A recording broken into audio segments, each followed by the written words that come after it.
Regardez votre chat. Connaissez-vous vraiment la relation qu'il a avec vous? Il se peut qu'il y ait, derrière ce regard serein, un monde de sentiments inavoués. Ce que beaucoup de gens ne réalisent pas, c'est que les chats ont leur propre langage, et si vous n'êtes pas attentif, vous pourriez passer à côté de signaux importants. Vous êtes-vous déjà demandé pourquoi il évite le contact visuel? Ou ce que signifie ce mouvement rapide de sa queue? Ces petits gestes peuvent révéler beaucoup sur ce qu'il ressent. Imaginez-le se cacher plus que d'habitude, ou griffer désespérément le canapé. Est-ce juste un caprice, ou y a-t-il quelque chose de plus profond? Et cette léchouille excessive? Cela pourrait être un appel silencieux à l'aide. Que feriez-vous si vous saviez qu'il est stressé ou malheureux? Dans cette vidéo, nous allons explorer ensemble ces signaux subtils qui peuvent passer inaperçus, mais qui sont cruciaux pour comprendre votre chat. Préparez-vous à ouvrir les yeux et le cœur, car ce que vous allez découvrir pourrait changer toute votre relation. Allons-y, il est temps de percer les mystères de votre meilleur ami félin.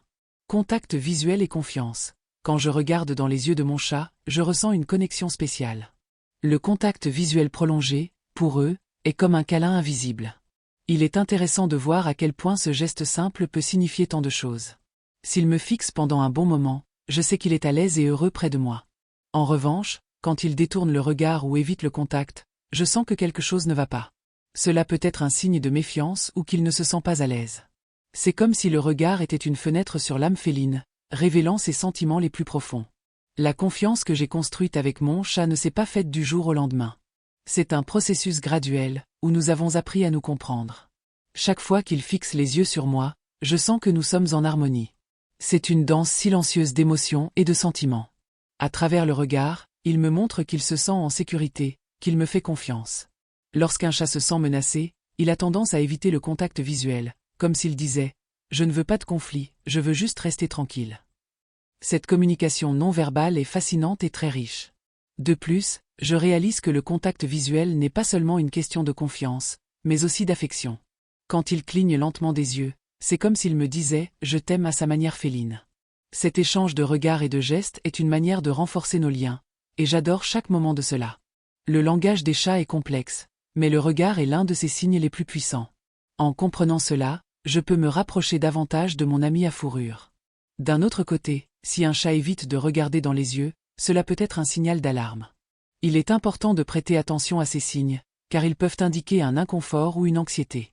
S'il s'éloigne ou se cache, c'est un signal clair que quelque chose ne va pas. Ces petits détails font toute la différence dans notre coexistence. Comprendre sa communication est essentiel pour que nous puissions vivre en harmonie. Ainsi, le contact visuel est bien plus qu'un simple regard. C'est une forme de communication et un reflet de la confiance que nous avons construite au fil du temps. Chaque fois que je regarde dans les yeux de mon chat, je me rappelle l'importance de respecter ses limites et de toujours chercher cette connexion. Après tout, la relation entre un humain et son chat est unique et pleine de nuances. Mouvement de la queue. Quand mon chat commence à agiter sa queue, mon attention se tourne immédiatement vers lui. Contrairement à ce que beaucoup pensent, le mouvement de la queue chez les chats est l'un des principaux indicateurs de leur état émotionnel. Un mouvement rapide et agité est généralement un signe d'irritation. C'est comme s'il disait « Eh, laisse-moi tranquille ». Dans ces moments-là, il est préférable de respecter son espace et de ne pas forcer l'interaction. Après tout, chaque chat a ses particularités et ses limites. En revanche, quand la queue est droite et légèrement en mouvement, je sens qu'il est heureux et curieux. Comportement et communication de mon chat, c'est la posture que j'aime le plus voir, car elle montre qu'il est ouvert à explorer et à interagir. Il est impressionnant de constater à quel point la position de la queue peut complètement changer l'interprétation de l'humeur de mon félin. Souvent, il s'approche de moi avec la queue droite, comme s'il m'invitait à jouer ou à le caresser. Ces moments sont toujours spéciaux. Cependant, un chat qui effectue des mouvements de queue semblables à des tremblements doit être traité avec prudence. Cela peut indiquer qu'il se sent menacé ou stressé. Dans ces cas, il est important d'observer d'autres signes, comme la position des oreilles et l'état de son pelage. La communication non verbale des chats est riche en détails, et savoir interpréter ces signaux peut éviter des problèmes et garantir que mon ami à fourrure se sente en sécurité. Lorsque je remarque que mon chat est irrité ou mal à l'aise, j'essaie de lui donner de l'espace et du temps pour se calmer. Parfois, l'environnement peut être un facteur de stress, et c'est ma responsabilité de créer un espace sûr pour lui. Grâce à l'observation des mouvements de sa queue, j'ai appris à respecter les moments où il a besoin de solitude. Cela renforce notre relation et aide à construire la confiance. Ainsi, la queue de mon chat est comme un indicateur de son état émotionnel. Chaque mouvement a une signification, et comprendre ces signes est fondamental pour nous connecter de manière plus profonde. Apprendre à interpréter ces gestes m'a enseigné à être un gardien plus attentif et à respecter les limites de mon chat. Grattage excessif et stress. Un des comportements qui attire le plus mon attention chez mon chat est l'acte de gratter. Bien que je sache que gratter est naturel pour eux, lorsque je remarque qu'ils grattent de manière excessive, je reste alerte. Ce comportement peut être un signe clair de stress ou d'anxiété. Parfois, même de petits changements dans l'environnement peuvent déclencher cette réaction. C'est comme s'il essayait de me dire que quelque chose ne va pas. Lorsque j'ai réarrangé les meubles de la maison, par exemple, j'ai remarqué qu'il a commencé à gratter plus que d'habitude. Cela m'a fait comprendre que le changement dans l'environnement affectait son confort. Les chats sont des créatures d'habitude, et toute modification de leur routine peut provoquer un inconfort. En observant ces signes, j'ai pu prendre des mesures pour rendre l'espace plus accueillant pour lui, comme créer des zones de repos et des cachettes qui le mettent en sécurité. De plus, le grattage excessif peut être une façon de libérer la tension accumulée. Les chats ont différentes manières de gérer le stress, et gratter peut en faire partie. Lorsque je sens qu'il est plus agité, j'essaie de lui offrir des jouets interactifs et des occasions de jouer. Cela aide non seulement à réduire le stress, mais renforce également notre lien. Il est incroyable de voir à quel point le jeu peut être thérapeutique pour eux. Si le comportement persiste, je cherche à comprendre les causes sous-jacentes. Parfois, cela peut être une question de territorialité, surtout s'il y a d'autres animaux à la maison. Dans ces cas, il est important de s'assurer qu'il ait son propre espace et qu'il se sente en sécurité dans son territoire. L'observation attentive et l'empathie sont essentielles pour aider mon chat à se sentir mieux. Comprendre le grattage excessif comme un signe de stress est fondamental pour prendre soin de lui de manière adéquate. En prêtant attention à ses comportements, je réussis à créer un environnement plus harmonieux et confortable pour lui. Cette connexion et empathie font toute la différence dans la qualité de notre cohabitation. Et au final, ce qui compte le plus pour moi, c'est son bien-être. Comportement lié à la litière. Lorsque mon chat commence à éviter la litière, je ressens que c'est un signe clair que quelque chose ne va pas. C'est comme s'il me disait que la situation n'est pas confortable. Souvent, cela peut indiquer du stress ou de l'inconfort. Si je remarque que mon chat ignore la litière, il est temps d'enquêter sur ce qui pourrait se passer. Parfois, il peut s'agir simplement d'un problème de propreté ou de l'emplacement de la litière qui ne lui convient pas. De plus, il est essentiel de prendre en compte que des problèmes de santé peuvent également être en cause. Les infections urinaires, par exemple, peuvent amener un chat à associer la litière à la douleur et à l'inconfort. Ainsi, si je remarque que mon chat fait pipi à d'autres endroits de la maison, je ne peux pas écarter cette possibilité. Il est important de consulter un vétérinaire pour m'assurer qu'il est en bonne santé. Un autre point à considérer est que, lors de changements dans la maison, comme l'arrivée d'un nouvel animal ou même un réaménagement, les chats peuvent se sentir en insécurité. Pour eux, la litière représente un territoire et toute modification peut générer de l'anxiété. C'est pourquoi je m'efforce de maintenir une routine et un environnement aussi stable que possible pour que mon chat se sente en sécurité. Le choix de la litière peut également être un facteur à prendre en compte. Certains chats sont assez exigeants et peuvent ne pas apprécier la texture ou l'odeur de la litière que j'utilise. Un petit changement peut aider à résoudre le problème. Observer ses préférences peut faire toute la différence. Enfin, chaque fois qu'un chat évite la litière, il est temps que je prête attention. Il peut essayer de me communiquer quelque chose d'important. Qu'il s'agisse de stress, d'un problème de santé ou simplement d'un changement dans l'environnement, il est de ma responsabilité en tant que propriétaire d'explorer et de résoudre la situation pour assurer le bien-être de mon ami félin.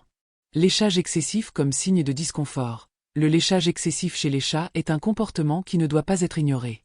Lorsque je vois mon chat se lécher de manière compulsive, cela me fait réaliser que quelque chose peut ne pas aller. Léchage n'est pas seulement une question d'hygiène, c'est souvent une réponse au stress ou à l'anxiété. C'est comme s'il essayait de faire face à une situation inconfortable, et je dois comprendre ce qui cause cela. Une des conséquences les plus visibles du léchage excessif est la perte de poils. Ce qui était auparavant un pelage beau et sain peut se transformer en zone dégarnie et irritée. Cela est alarmant et me pousse à enquêter sur les causes. Parfois, cela peut être une allergie aux produits de nettoyage, aux aliments ou même à des parasites. Consulter un vétérinaire devient essentiel pour écarter ces facteurs. De plus, le léchage peut être une forme d'automutilation. Dans les cas les plus graves, le chat peut blesser sa propre peau, entraînant des infections et d'autres problèmes de santé. Cela me fait réfléchir à l'importance de non seulement observer le comportement, mais d'agir rapidement pour éviter des complications. La santé de mon chat doit toujours passer en premier. Il est intéressant de noter que, dans certains cas, le léchage excessif peut être déclenché par des situations stressantes, comme des changements dans la routine ou l'arrivée de nouveaux membres dans la famille. Par conséquent, je m'efforce d'identifier s'il y a eu des changements récents dans la vie de mon chat qui pourraient avoir affecté son bien-être émotionnel.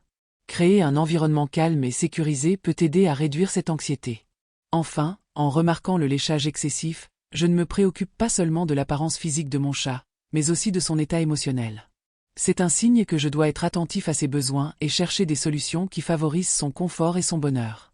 Après tout, un chat heureux est un chat en bonne santé. Changements comportementaux et isolement. Vous savez, quand on a un chat à la maison, c'est comme avoir une petite énigme qui vit parmi nous.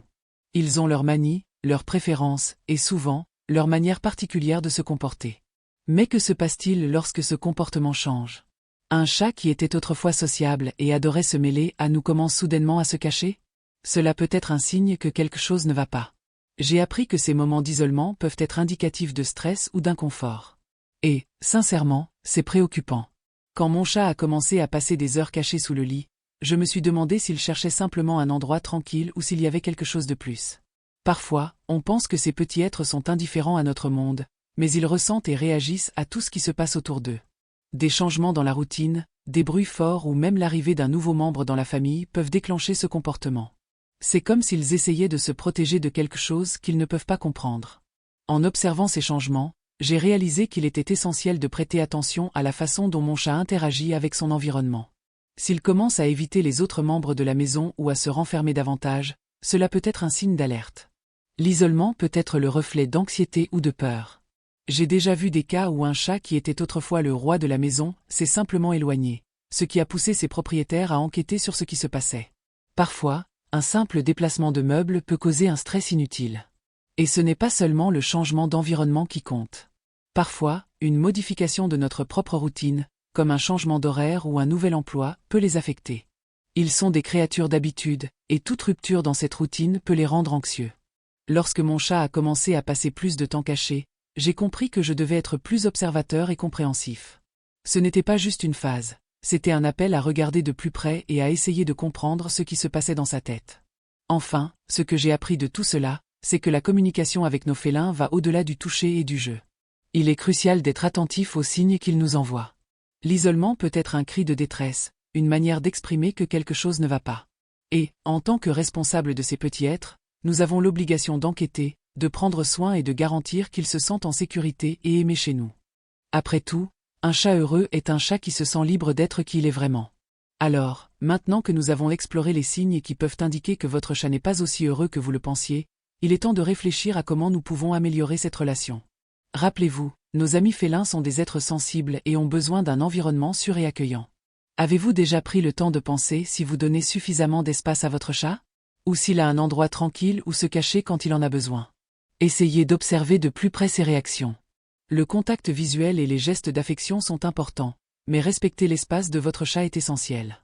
Pourquoi ne pas créer un coin spécial avec des jouets et des griffoirs pour qu'il se sente plus à l'aise? Et n'oubliez pas de surveiller la litière. Un endroit propre et accessible fait toute la différence. Maintenant, j'aimerais savoir, quelle stratégie utilisez-vous pour rendre vos chats heureux? Partagez vos expériences dans les commentaires. Et si vous avez aimé ce contenu, n'oubliez pas de liker et de vous abonner à la chaîne. Ensemble, créons un foyer plus harmonieux pour nos félins.